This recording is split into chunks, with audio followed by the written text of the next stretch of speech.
कान test में कौमी team पर इनिंग्स की शिकस्त का खतरा मंडलाने लगा। दूसरी इनिंग में पाकिस्तान का टॉप ऑर्डर नाकाम, 41 रन पर 4 खिलाड़ी पवेलियन लौट गए। इंग्लैंड ने पहली इनिंग 823 रन 7 विकेटों पर डिक्लेयर की।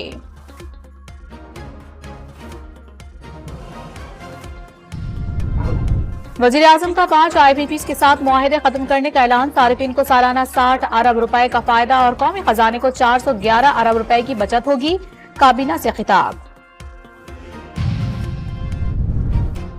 विफाकी वजीर खजाना मोहम्मद औरंगजेब का हर सूरत टैक्स फ्रॉड रोकने का ऐलान। चेयरमैन FBR ने टैक्स फ्रॉड करने वालों की गिरफ्तारियों का इंतिया दे दिया। आलमी बैंक ने पावर सेक्टर को मुल्क की इक्तिसादी तरक्की की राह में रुकावट करार दे दिया। बिजली की कीमत चैलेंज, तरसीली निजाम नाकिस और पावर सेक्टर के कर्जे बड़े मसाइल हैं। इस्लाहात रिपोर्ट जारी।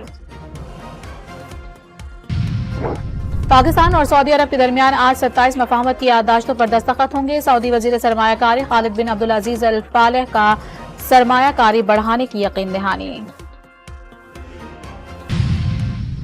वजीर आला खैबर पख्तूनख्वा की मेजबानी में ग्रैंड जिरगा शुरा का क़याम अमन के लिए मुज़ाकरात की जरूरत पर जोर।